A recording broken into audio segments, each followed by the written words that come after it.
Hello everyone, আজকে আমি রান্না করেছি কাঠি কচু দিয়ে শিং মাছের পাতলা ঝোল। তার জন্য প্রথমেই আমি শিং মাছ নিয়ে পরিষ্কার করে তার ভিতর লবণ আর পরিমাণ অনুযায়ী হলুদ দিয়ে এটা মেখে রাখবো।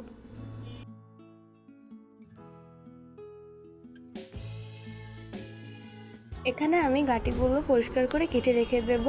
এখন আমি মশলাটা বেটে নেবো। তার জন্য কাঁচামরিচ, শুকনো মরিচ, জিরা এবং কালো জিরা এগুলো একসাথে বেটে নেবো।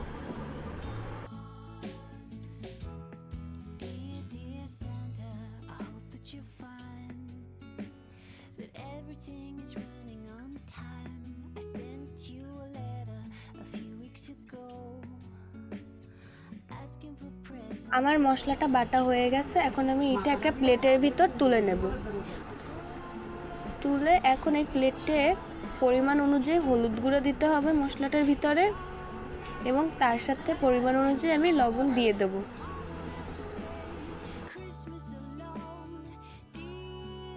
এখন আমি একটা কড়াইয়ের ভিতরে তেল গরম করতে বসিয়ে দেব।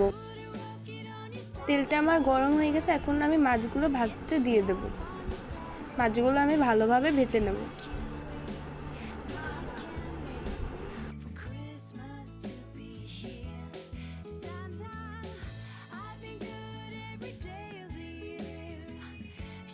মাছগুলো আমি লাল লাল করেই ভালো করে ভেজে নিয়েছি। এখন ওই মাছ ভাজা কড়াইয়ের ভিতরে আমি আরেকটু তেল দিয়ে দেব। তেল দিয়ে আমি গাঁটি কচুটা যে কেটে রেখেছিলাম সেটা এখন হলুদ লবণ মাখিয়ে ভাজতে দিয়ে দেব।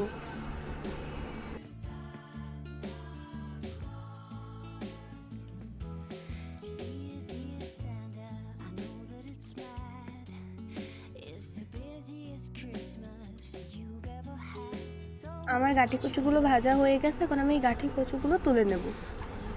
এখন আমি আগে থেকে যে মশলাটা বেটে রেখেছিলাম সেটা দিয়ে ভালোভাবে আমি কিছুক্ষণ এটা কষাবো। যে কোনো রান্নায় মশলাটা যদি ভালোভাবে কষিয়ে নেওয়া যায় তাহলে কিন্তু এটা স্বাদই অন্যরকম হয়। এখন আমি এই মশলাটার ভিতর আগে থেকে ভেজে রাখা গাঁটিগুলো দিয়ে দেব। গাঁটিগুলো দিয়ে এটা আরও কিছুক্ষণ ভালোভাবে নাড়াচাড়া করে নেব।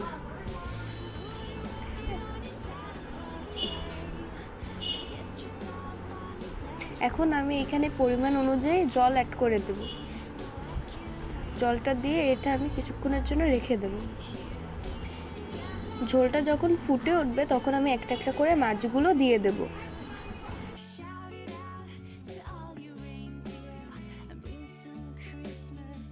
মাছের ঝোলটা আমি কিছুক্ষণ চুলায় রাখবো যাতে কাঠিগুলো ভালোভাবে সেদ্ধ হয়ে যায়, আর ঝোলটা আমি একটু ফুটিয়ে নেব ভালোভাবে।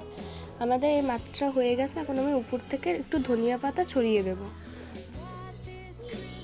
এখন চুলা থেকে নামিয়ে নিলেই তৈরি আমাদের কাঠি কচু দিয়ে শিং মাছের পাতলা ঝোল।